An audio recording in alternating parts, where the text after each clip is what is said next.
And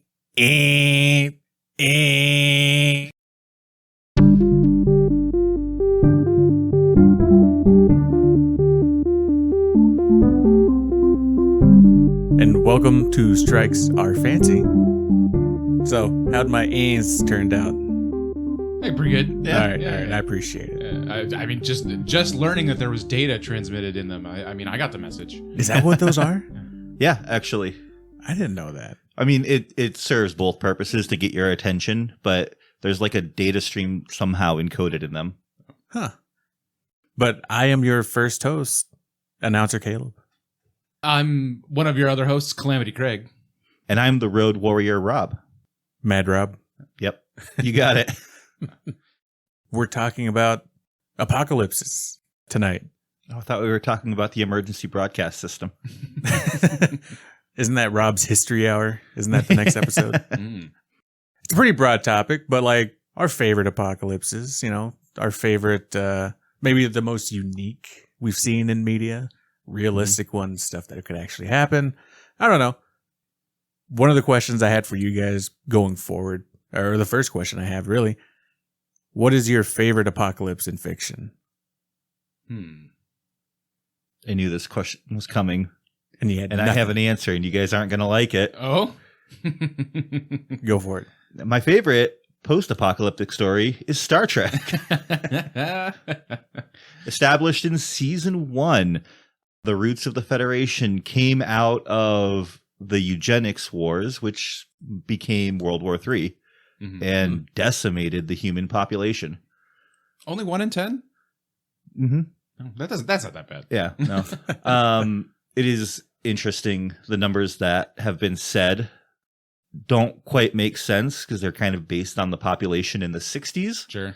And with the explosion in population that we have now, not that many people died.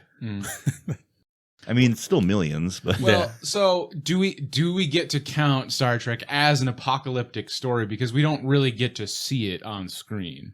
Are you classifying Star Trek as a post-apocalyptic show? Yeah. Okay. It literally is. Okay. Yeah. I don't buy it. I mean, I buy it. I get that it's in the history and the lore. You are technically correct, sir. Yeah. Fine. You're right. Well, we didn't like it. Yeah. You called it. Well, it's just I don't know that. How can we hammer in on the tropes of apocalyptic stories when we don't get? That's what I love about it is you don't get the tropes of apocalypse stories. Yeah. Because it's not an apocalypse. This is hundreds of years after an apocalypse. Yeah. So like the tropes that we look for in a post-apocalyptic media don't apply to Star Trek because it's not an apocalyptic show. I like it explicitly because it gives hope after an apocalypse. How many apocalypses have there been in human history already? I'll give you a hint. It's a lot. And nowadays we look at ourselves as like the paragon of human evolution. Like this is it. This is human society. And if this crumbles, that's it. We're done. But really, an apocalypse is just going to end the current way of life, except maybe climate apocalypse, which will kill us all. But something will survive. And it'll just be a different way of the world.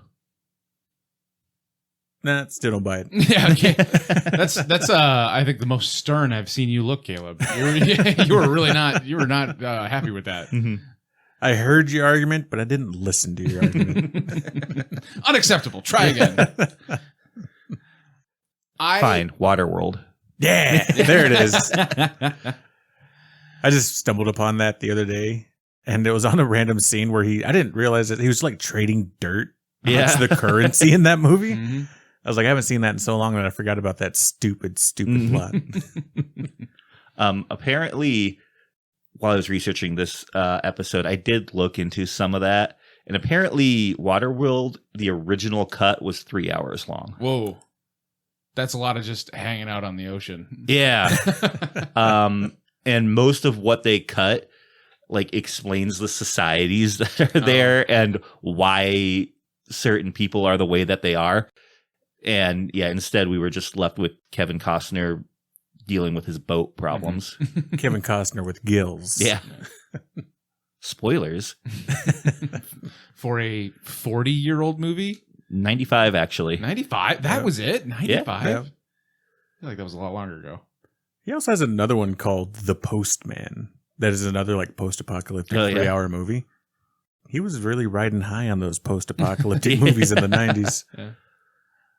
Rob, you mentioned Waterworld after we forced you to move on from Star Trek, but do you like essentially the road warrior trope of the post-apocalyptic? Do you like that the idea of like society is banding together and there's a little bit of like survival of the strongest? No, I literally don't like that. That's why I chose Star Trek. It is a fun, it is a fun kind of theme, and certainly I do enjoy the whole Mad Max storyline. Yeah, but I like to see a post-apocalyptic society where people are doing all right. I mean, it's definitely fun to see all the buildings crumbling and take that, billionaires. But yeah, I like a town coming together, and yeah, we're gonna get through this.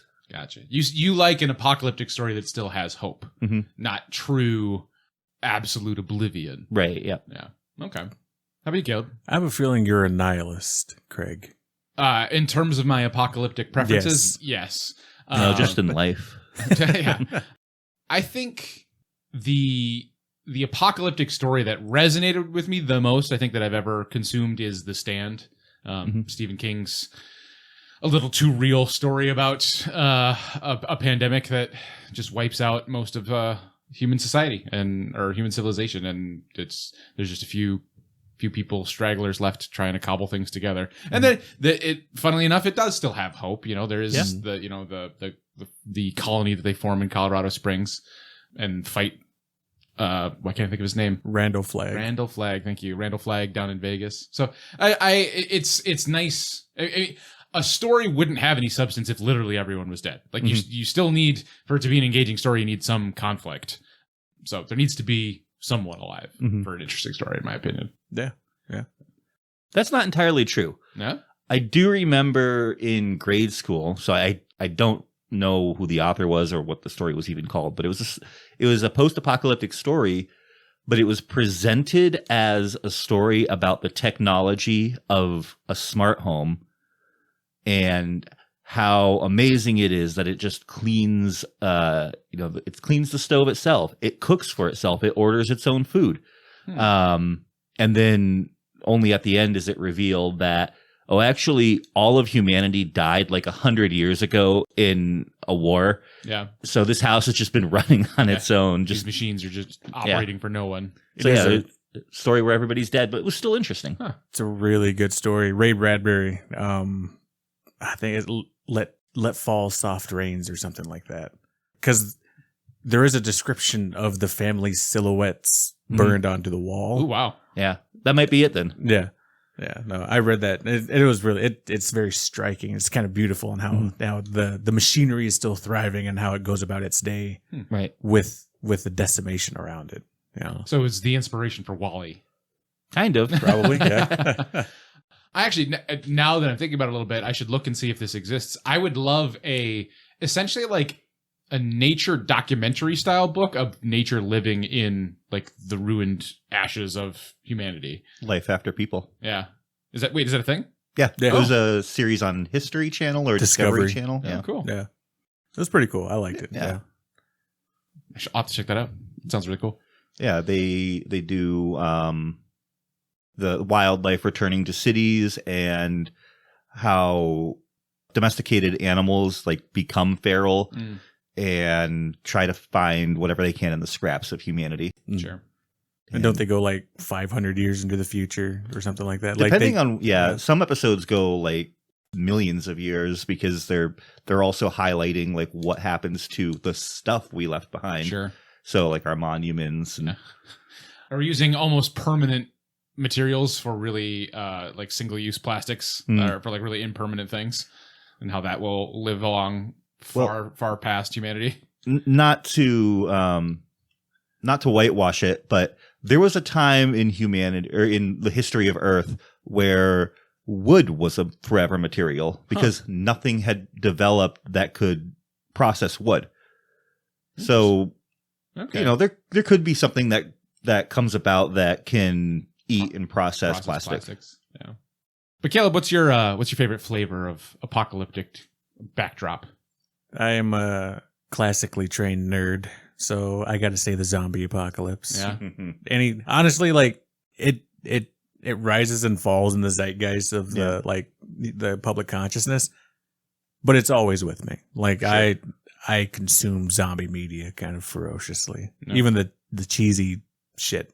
The cheesy shit's the best. Yeah, Fido, gold standard zombie movie. I'm not familiar with that one. It's a post-apocalyptic movie where they've stopped the zombie apocalypse and zombies are pets. Yeah, it's a boy and his dog story. Yeah, but it's a zombie. Like it's literally Old Yeller, but instead of a dog, Old Yeller is a zombie named Fido.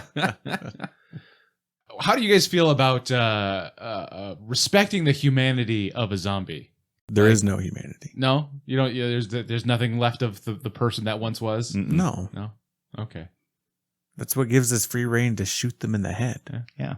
What about the potential in Last of Us where like they might still be in there? Well, if you find it, then from that moment forward, then yeah, we can explore the humanity of zombies. Exactly. But until then, this is a survival situation, and all bets are off. And those aren't zombies; they're infected. Oh, okay. Get it right, Craig. I did not up to date on my zombie apocalypse lore, but speaking of, are you full of shit or are you whiz? It's time to find out in Craig's Quiz. Welcome to Craig's Quiz, the trivia game show that takes place within a podcast. I thought that was a perfect opportunity to highlight my misunderstanding about some of the apocalyptic scenarios we might be talking about. So this week on Craig's Quiz, it's the end of the world edition. I'm going to be asking you some questions about apocalypses, and I hope you guys have the knowledge that you can drop on me so I can educate myself a little bit. Let's go. It's going to be a lightning round, though. It's going to be a little quicker this week. I've got 5 quick questions. They should be real quick, simple answers. Okay. So, you guys ready to dive into Craig's Quiz? Let's go. End of the world edition. Apocalypse is a progressive rock band formed in 1983 from what South American country? Venezuela. Brazil. Rob, you're correct. Brazil. Point on the board for Rob. Next up, Apocalypse is a Marvel Comics villain mutant that has a penchant for recruiting other X-Men into what? 4 Horsemen. Yeah. Okay, points all around. You guys are both right. The 4 Horsemen of the Apocalypse. I have a feeling you just were waiting for me to answer. Exactly. I was. I knew you'd get that right. All right, score is 2-1. Question 3. Apocalypse is a Magic the Gathering trading card that removes all permanent cards from the game. What colored mana does it cost to play? Black. Yeah. Oh, that Swamp. is... What? Swamp. Yeah, that is incorrect. It is red. Oh. It is a 3 red, 2 colorless to cast. All right. I think I have that card. Damn it. What a letdown, Rob. Yeah. All right. Question 4. Apocalypse is a Six Flags roller coaster that is unique for what characteristic? Going backwards? Is it a is it a what do you call it? A vertical launch? No, it is neither of these things. It's maybe not that unique in the grand scheme, but it's Six Flags version. It is made of wood. It is a all wood roller coaster. So. Womp womp womp womp womp. What's this? Oh! It's time for Rob's Rebuke, the made-up game show inside a game show inside of a podcast. Yes!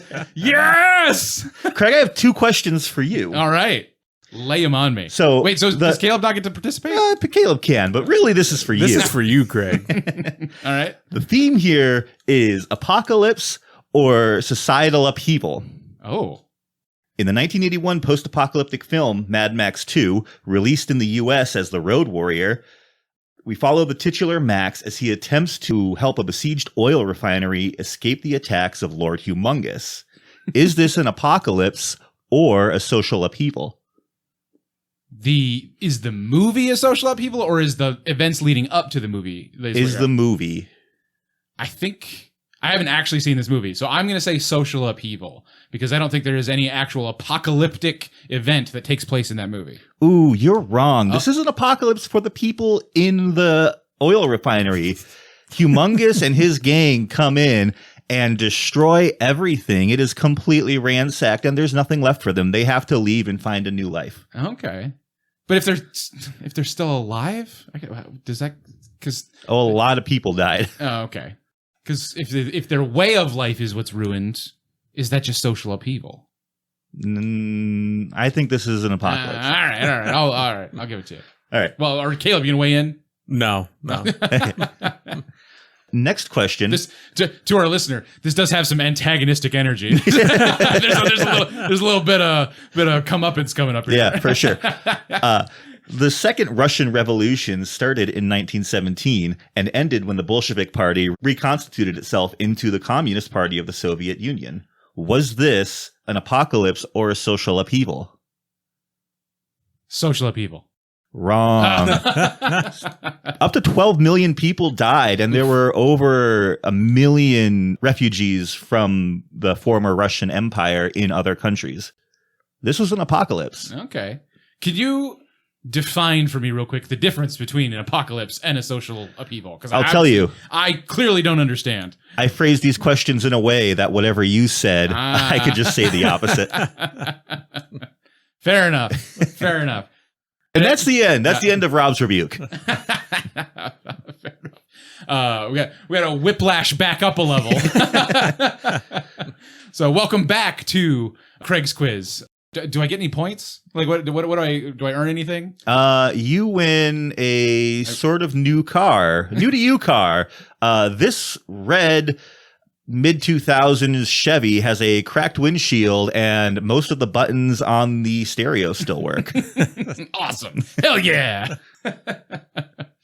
I appreciate Rob's rebuke. Thank you for the questions. I have one last question to Craig's quiz. The score is for those who are paying attention, it's still 2-1. Last question in Craig's quiz. Apocalypse is a beverage brewed by 10 Barrel Brewing Company that falls into what category of beer? I am going to say IPA. I'm going to go the same one. Yep. All right. You are correct. It is an IPA. So with points awarded all around, that leads us at 3-2. Rob, you are the winner of this week's Craig's quiz. Yay. I did it. Do you win the car back? Yeah, guess what? Caleb, I was describing your car. That brings us to the end of Craig's quiz. I hope we all learned a little bit about how to define an apocalypse and what an apocalypse means.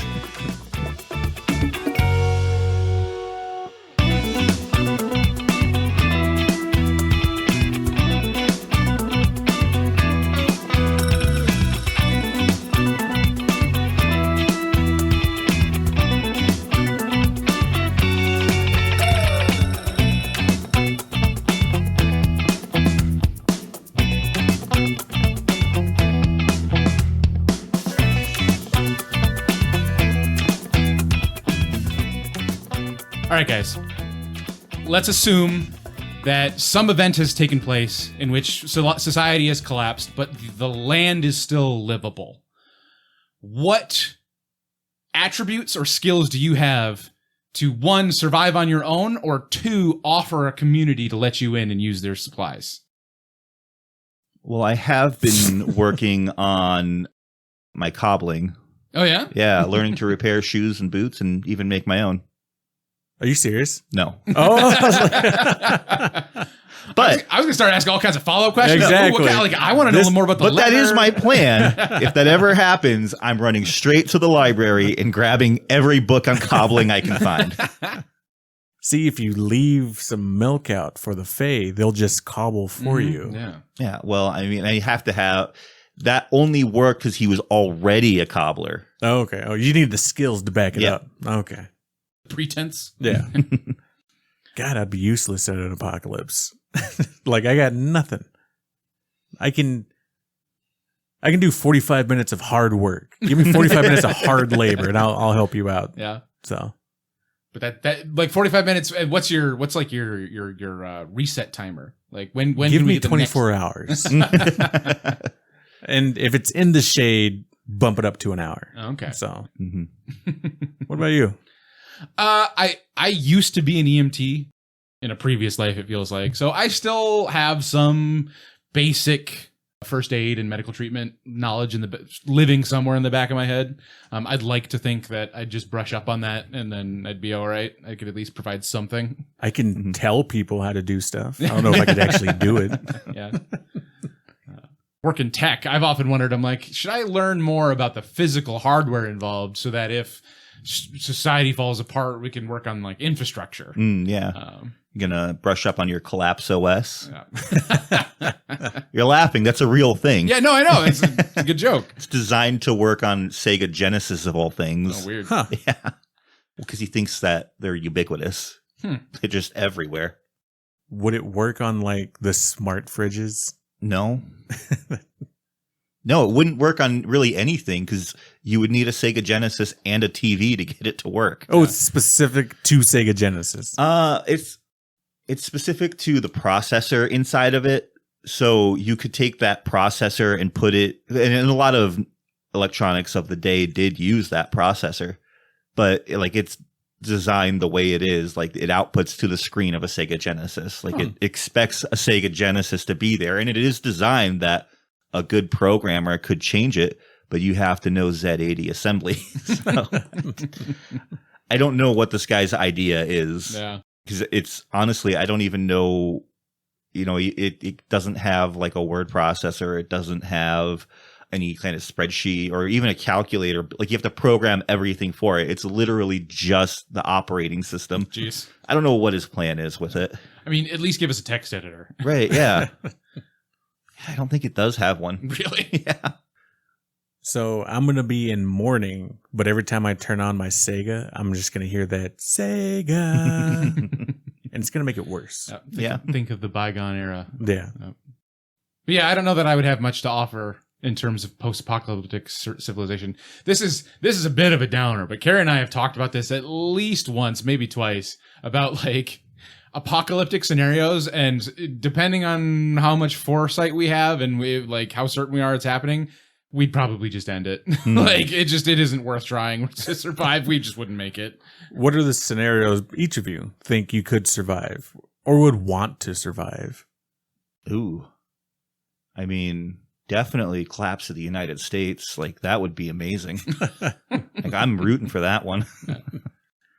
Which realistically would be an apocalypse because, our energy grid would go down, commerce would basically stop and revert to a barter system, at least for a while. People would become feral. Yeah, I don't think so. I think, especially we live in a pretty small town here. I think our area would do all right.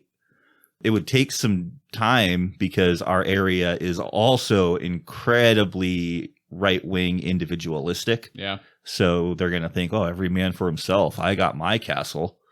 But then they're going to realize, oh, shit, I need to share resources if I want water or anything. There's a fantastic book called 1 Second After. And the premise is a nuclear bomb is detonated in the atmosphere above the United States. And it's basically an EMP, knocks out all electronics. So like everyone's fine, but nothing works. The book follows a particular individual in, I think, Virginia, if I remember right, and how they form their new society and how they learn to work with each other and the struggles that they have to deal with and letting people in. And they literally screen people like, hey, you have to have a value that you add to the community to join us. Otherwise, you're just, a mouth to feed. But at the end of the book, it's not really like the savior, but like a general comes through. Like he kept his army, his platoon or whatever together, his company together. And like they're trying to restore some semblance of order. And they've been traveling around the United States, like figuring out how can we, rebuild some of this infrastructure. And they talk about how of all the areas in the U.S. that fared after, or how everything fared after this EMP, the Midwest did the best because it's where all the food's grown. Like we wouldn't really have to worry about food that much. I mean, yeah, we'd have all the corn we could eat, but that's about it. No, because I think Soybeans. you'd have all these you'd have all these people that suddenly they don't have a job. Like so many people's job depends on tech that they would have to become farm laborers. Right. But we could still raise crops and raise livestock. Do you think it would be something like Into the Badlands where you have basically these agrarian feudal lords who they say like, hey, you guys can't do anything. I have all this land that is my land. Come work for me. I'll even let you stay in the farmhouse. I think, to your point earlier, especially in our area, that like the individualist, that mentality is too strong. Like, I think people would still maybe band together and work together, but they would definitely have a sense of like, I'm owed something for my labor. Right. Like, you don't have lordship over me. Like, I perform a service, you give me goods in return. Yeah. How long do you think, like, 1 second after, something like that, how long do you think it would be before we got to some sense of civility? Not normalcy, but at least just civility in this area. I can say with full confidence that it would be almost immediate. Last year, we had a very bad windstorm come through, and it knocked out power in a lot of the towns. And tore up water trees. was more disruptive, Right. In my opinion. The fact that we did not have water. I was going to get there. Like without the water, the pumping stations don't work, and eventually, the water runs out. Yeah. You don't think about that because normally in a blackout that lasts a couple of hours, the reserves handle that. But this was a multi-day event. And people didn't have any way to cook. Their food was spoiling in their refrigerator. But I remember a local restaurant here, the guy came out with a grill and was just feeding the neighborhood because he had all his food that was about to spoil and he had nothing to do with it. So might as well get out and grill out and feed everybody who maybe doesn't have anything. Yeah. I would like to agree, Rob, but I think that event was more civil because there was an end in sight. We were getting updates. We knew they were working on the problem, and there was at least an expectation that we were going to return to normalcy soon. I think if an event like that had gone on for a week, 2 weeks, I think we might start to see some fraying of the edges in terms of civility and maybe a bigger spike in anarchy. What does that look like for our area? Obviously we can expect anarchy in the city and what that looks like, but what would anarchy here look like in our small area? I mean, I imagine a lot of property damage. Like, I think there'd be just a ton of theft. I think there would be looting. If it got to the point where, yes, like law enforcement is tied up trying to handle services or try to like manage the general populace, I think you have a lot of opportunity for crime. So I think that's where it would start. We'd start with a lot of theft. The theft of what? I think a lot of people would think of just material goods first. Like, I don't know that typically I wouldn't expect looting to start with essential goods, like survival materials. I think you'd see a lot of theft of like luxury goods first. But then again, if again, there's no end in sight, I think you would start to have people think of like, whoa, well, I got to make sure that I have food. Right. And then I think you'd start to see a lot of degradation of civility and politeness around who's eating. So when you say you'd see a lot of theft and looting, are you thinking that people are going to go into other folks' homes and take what they want, or they're going to go into stores? It's going to be businesses first. Okay. I think absolutely first. I don't see that as a loss of civility, and here's why. We consider ourselves a civilized society right now, and we still have that. That goes on right now. And given the opportunity of a weeks-long blackout, I could definitely see a lot of people breaking into Walmart and grabbing all the TVs and whatever. But first of all, I mean, there aren't really that many luxury goods in this area. Sure. Probably see people stealing like ATVs and maybe some tractors. But again, those are things that people would need, honestly. Yeah. As long as they have the fuel for it, that's going to be a helpful thing to have. So at what point in your guys' minds in something like this, does something turn from looting to salvaging? For my own survival. It's not stealing, it's appropriation. Right. I would say, so first of all, to make this perfectly clear, I think the looting would happen before it becomes salvage. But let's take my specific instance of Walmart. It's when Walmart pulls out and says, that store is a loss. We're not going back there. We don't expect that shit back.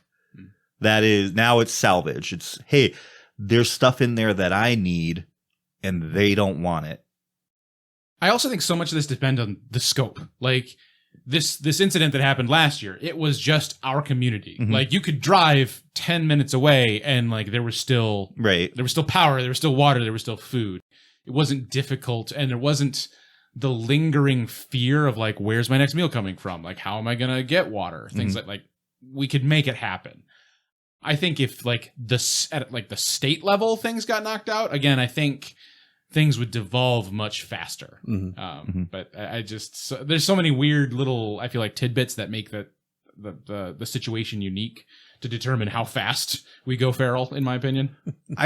I just really don't think that people would go feral because, again, we've seen it multiple times in human history where there's a societal breakdown, but people keep living their lives. And human nature, despite what our current economic situation would have you believe, human nature is to help each other. Yeah. We are fundamentally social creatures, and we want to help people.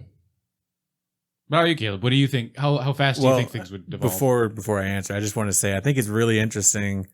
Both of you guys, with your answers, you think things will collapse and things are going to break down super fast. And Rob's like, we're going to help each other, is reflected in your choice of apocalyptic media.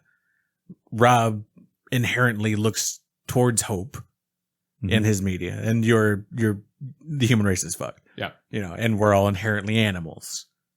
And there's validity to both, but I just find that really fascinating that correlates to what you guys would actually think. I don't know. Okay. So what does it say about you, Caleb, that you like zombie apocalypse? What does that translate to your view of humanity? That just says that Caleb wants to be able to shoot people with impunity. That's basically it. He wants to hunt the most dangerous game and not have it hunt me back in an active fashion. Or do you just assume that like most people are just mindless and hungry? Yeah, we'll go with that. Yeah. I mean, that's me. Can a man just love zombies? Can a man just love brain devouring creatures? You're the one who started to dive in and like, there's deeper meaning here. Not for this guy. I'm all surface. I'm like, give me some of that pew-pews with the brain. Sometimes a zombie is just a zombie. Exactly. Exactly. There's nothing going on up here. I'm just a big hunk of man with nothing going on. So Caleb, in our area, if there was a societal collapse, what do you think would happen? But it can't be zombies. I think honestly, I think it'd be a quick delve into our animalistic instincts, but I'm kind of with Rob. I think we're a small enough area that we would all band together fairly quickly, kind of depending on your community. Yeah. And to your credit, Craig, I do think there are some people that are just not going to be helpful. They're not going to become part of that society. But I think we already know who those people are, and they're kind of not invited. No.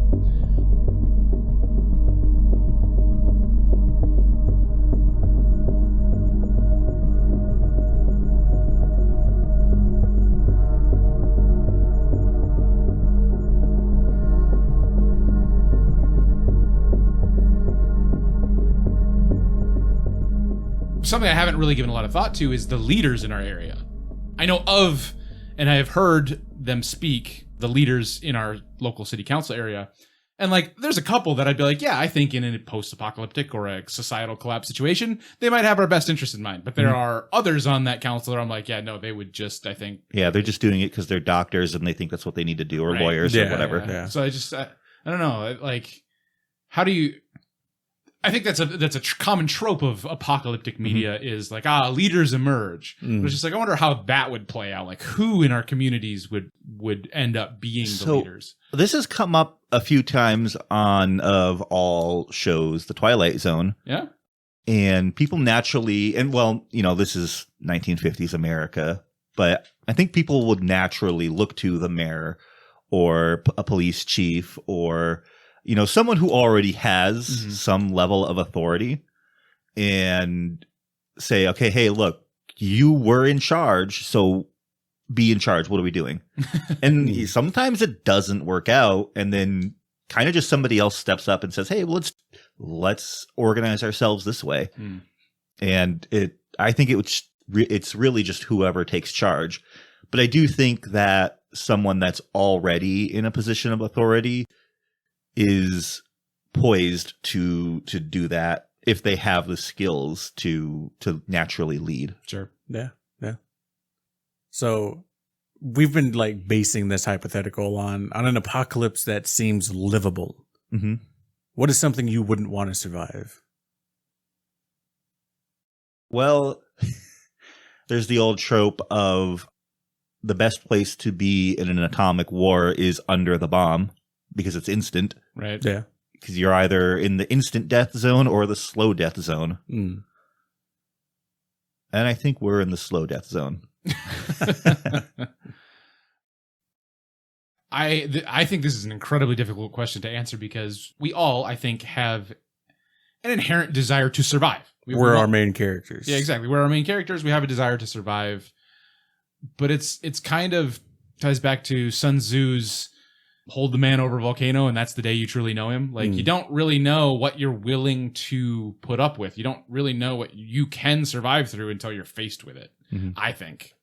Or I should say, when I have thought about this, I don't know how to answer this question. Sure, yeah. Like, I don't know what my personal limits and tolerances are for what am I willing to suffer through. Because I haven't really had to suffer in my life. Right. Yeah. Do you think we're poised as a current populace to survive something like that? Not. The answer is no, but I don't think that's as bad as it comes across. We're not poised to survive, but I do think we could figure it out. Yeah. We would have a shift. Like, in the last 70 years, humans have become incredibly specialized at what they do. Like, you get an area of expertise, you become very good at that. That's, how you earn your living and how you support yourself and the people around you potentially. But, for thousands of years before that, everybody kind of had to be a generalist, at least to some degree. You had to at least be able to do the basics to provide for yourself. Had to be able to sew your clothes. You had to know something about cooking. Yeah. So we would just have to flip that back. We'd still have specialists. You would still have people who are very good at doing one particular thing, and they maybe provide those goods or services for trade, and you can still get them. But everyone would have to have their base level of survivability increased, and that skill set is going to replace previous specializations, I think.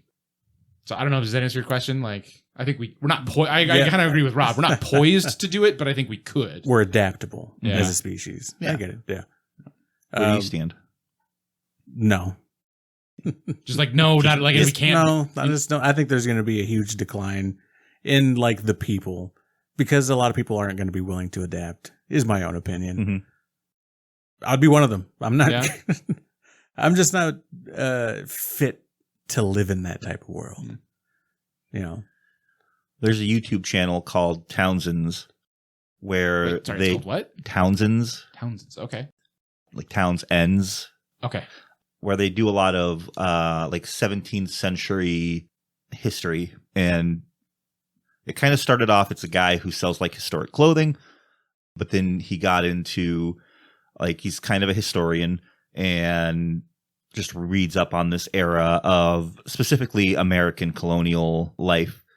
And like he goes out on the weekends and just lives it in like period accurate clothes. He got a bunch of his friends together. They built a log cabin. And when you look at some of these guys, they are not like burly woodsmen. They are like big dudes. And it's like, I didn't think a guy like that could help build a log cabin. But like they're doing it. Yeah. So you say that, but I think in that situation, especially if you were in a community that you cared about, I think you'd be capable of a lot more than you think you are. And I'd agree with that, I guess. Yeah. I mean, I think you said some similar at the beginning of like, you'll adapt. And I think you don't know those limits to which you would adapt until you're in that situation. Mm-hmm. So, quick question.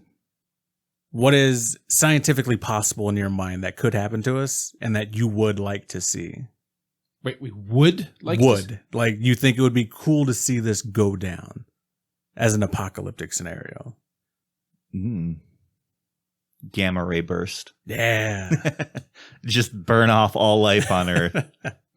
Would that be instant, or would that just be like, this is going to hurt for a few minutes? It would be instant if you were on the side facing the burst, but it would still be very quick if you were not on that side of the Earth. Yeah.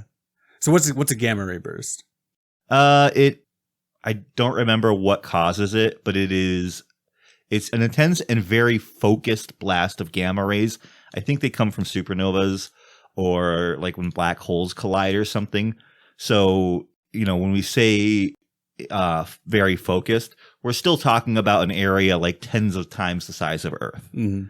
And it is like more gamma radiation in a second than the sun puts out in a million years, or just some crazy inconceivable amount like that. Yeah. And if it happens close enough to Earth, and really for a gamma ray burst, they're so powerful that close enough to Earth is like within a quarter of the observable universe. Huh. And it's pointed directly at Earth, because remember, it is incredibly focused. But if it's pointed directly at Earth and it's close enough, it basically vaporizes everything on the surface of the Earth on that side of it, and then ignites the atmosphere and burns off everything on the other side. So what happens to the people on the other side? A huge wall of fire comes after them and just burns them instantly. Which side would you rather be on? I mean, it'd be cool to see that wall of fire coming, because with a gamma ray burst, you get no warning. It's just, you're gone. You don't get to enjoy it. You guys have a weird definition of cool. Like, Craig, just imagine a tsunami of fire. Like, that is a cool way to die. I'm terrified. What about you? I don't know. I don't think I've ever thought of an apocalyptic scenario of like, yeah, that'd be neat. Because like I'd like to see climate change and have a slow descent into death because of famine. I don't want that either. I don't wall of fire, man. Wall of fire. I guess. Yeah, if it's gonna have to happen, the quick and painless one for everybody, I guess, is the better. Because I couldn't finish Don't Look Up. It made me so uncomfortable. Oh, yeah. Like, So asteroid narratives kind of make you uncomfortable? Well, or is it just that? No, it's not. It's not that it's specifically it's asteroid narrative. It's this idea that we can see something coming and there's nothing we can do about it. And we have to just figure out what we're going to do with the time in between. Yeah. That made me really uncomfortable. That was like my favorite part of it. Yeah. Because I was thinking like, man, imagine for sure that there's going to be nothing after next week. That's a blank check, man. Just have as much fun as you want. I guess. You could also, you could say that on like national television, but there's going to be a lot of murdering. Like people are going to take that, I got a blank check to murder. Yeah. Well, but if you knew that those people were going to be dead anyway in a week, doesn't matter. Why would you do the murder? I mean, unless you like really had an axe to grind. There's a book I read that it was really good called The Last Policeman. Basically, it's based this patrol officer who's elevated to detective because an asteroid's headed towards Earth and everybody's quit. So there's like 6 months left. And there's a murder, and he's like, I got to solve this murder. So he's trying to solve this murder with 6 months left on Earth. Why? And I thought it was interesting. And they gave him a reason why. I forget. It's been like 10 years since I read it. But like there is a reason why he needs to solve this before the end of the world. I am knowing nothing about this story. I am expecting that the twist at the end is that the apocalypse doesn't come. Oh, it does. Oh, it does. It's a trilogy of books. Okay. So what happens after the first book? So each book is a different mystery. So But he does solve the murder. All in the 6 months prior. Yeah. That's crazy. Really stretch it out. Yeah. If I may say quick, though, spaghettification Mm. from a black hole would be really cool to see. It hurt, but it'd be really cool to see. I don't think it would hurt. I I don't think you'd be able to feel it. And it might even, like, you might die even before Yeah. the planet gets that far in. But, like, I think it's a cool concept. Mhm. You know. What? I don't know that counts as an apocalypse, though. Because we'd be dead beforehand? Or... Or I think you got to add. It's not just falling into a black hole. The black hole is like at the center of Earth or something. Oh, like a black hole, like a rogue black hole Yeah. comes by Earth, Yeah. and Earth Yeah. is spaghettified. Yeah. Yeah. Oh, man. Or some No, that science would- group, some science group makes a black hole in like a lab and then Dude, no, it gets that out of would- control. That would suck. You would die way before it, and it would not be comfortable because it's the same as the gamma ray burst, where like it ignites the atmosphere, but way slower. Because first, as the Earth stretches, the rock heats up, and we're talking like biblical floods of lava. Eventually, it gets to a point where all of the rock on Earth does become lava. So, like, if you haven't already a giant died, game of the floor is lava. if you haven't already Sounds died like by a that great point, time. you're dying in a puddle of lava. Not when I'm on my couch, Rob. Okay. It sounds worse now that you've gave me the specifics. All I imagined was people being stretched. That sounds very sadistic. But I didn't mean to go down that route. If you Caleb, want, do I have a gadget for you? It's called the rack. if you want a story about spaghettification, what's the one by Junji Ito? This hole was made for me. The Enigma at Amagara Fault. Yeah, read that one. Yeah. That's creepy. Yeah, super weird. Well, Caleb, do you want to stretch us out and take us out? There has to be a better way to say that. That's very sexual. I don't know about that. If you, listener, have any particularly fun thoughts on how society might collapse or what you might do once it collapses, you can reach out to us at strikesarefancy@gmail.com, Instagram, TikTok, or YouTube. Or you can go down to the details of this episode and click on the link and send us a voice message. Really appreciate it. Do it before the end comes. Do it before it's too late. You don't want to die having not commented on a podcast, do you? Thanks for listening. I've been Ramblin' Rob. I have been Hopeless Craig. And this has been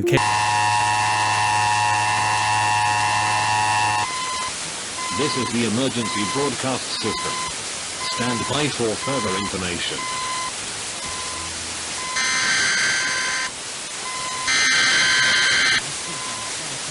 Several reportings of a nuclear myth and detected